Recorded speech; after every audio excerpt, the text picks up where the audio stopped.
Hi, I'm Amanda, and I am Amanda of the CJ and Amanda Show.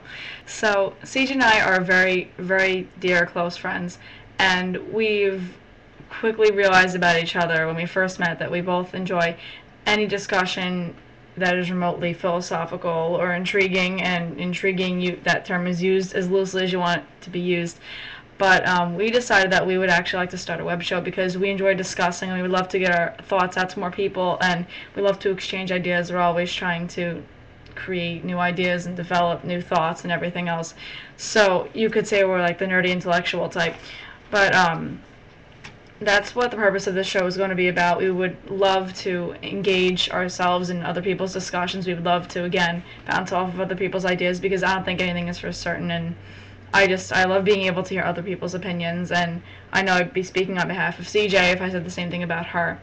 So, I found a quote actually on Tumblr. Call me what you want. Yes, I have a Tumblr.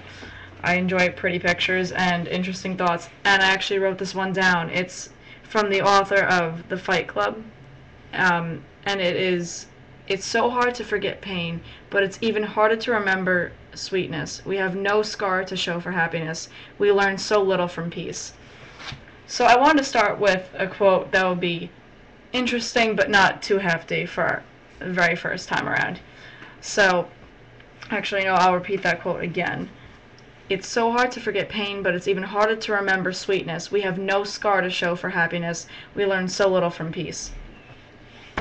No, I personally, in my own ideal dream world, enjoy thinking that people are diplomatic, or people will choose to be diplomatic, and violence will be a last resort if it would have to be a resort at all. Long story short, I'm not into violence, and I wouldn't promote it. However, with that quote, like, one thing I do enjoy doing is I enjoy arguing within a certain context. So providing that what Chuck is saying is true, that we would learn that there is no scar to show for happiness, and that we will learn so little from peace. Okay, so think about history, how we're always saying we don't want history to repeat itself. How many times have you heard that in history class? I know I've heard at least a dozen, thousand, million times. That is not a number. Move on. But, so in a measurable amount of times, we've learned about all kinds of stupid wars, and we've heard all kinds of people say, well, we don't want history to repeat itself. We want to make sure that we learn about this so we don't make these mistakes again. So, alright, we learn little from peace, so we fight. And we fight for peace. We fight for peace, well, arguably. We won't say that we always fight for peace, that we do it all. But regardless, we fight for whatever reason, whether it's territorial issues or religious issues or for peace. Regardless, we're going to fight, we're going to fight, we're going to fight so much, we're going to fight a lot.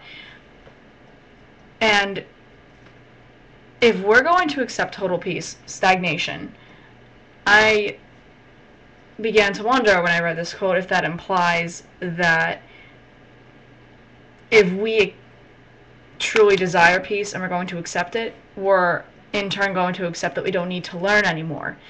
We won't need to fight because we have learned everything that we've already had to learn. And I think from that angle, from that particular quote, I think that that indicates that absolute peace is just impossible, and maybe even kind of undesirable. I think it's absolutely ludicrous to think that we could all be on the same plane, the same mental and emotional state of being, to be able to accept total peace and not have to argue, dispute things anymore.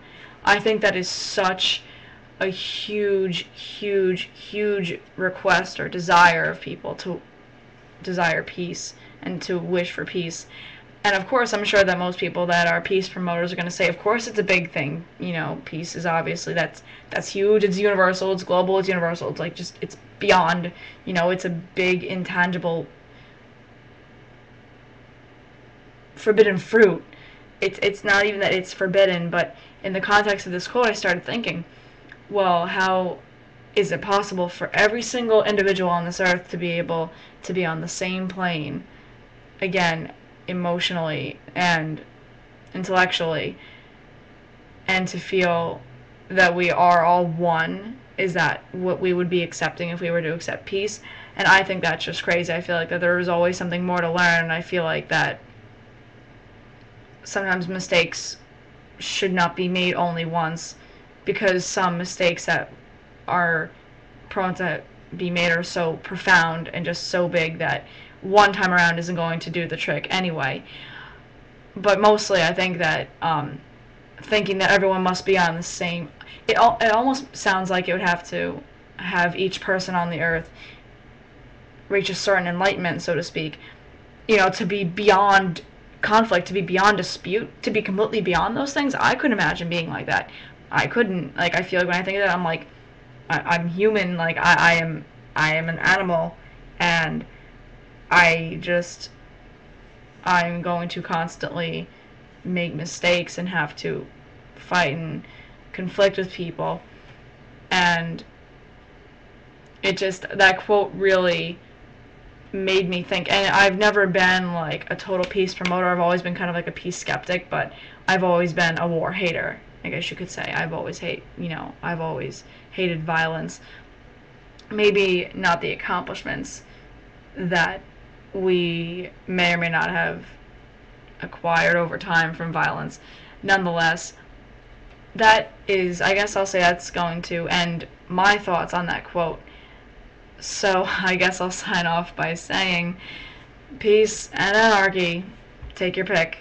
I'm Amanda, and again, if you want to share some ideas or discussion topics, please feel free. CJ, I'm turning it over to you. Thank you.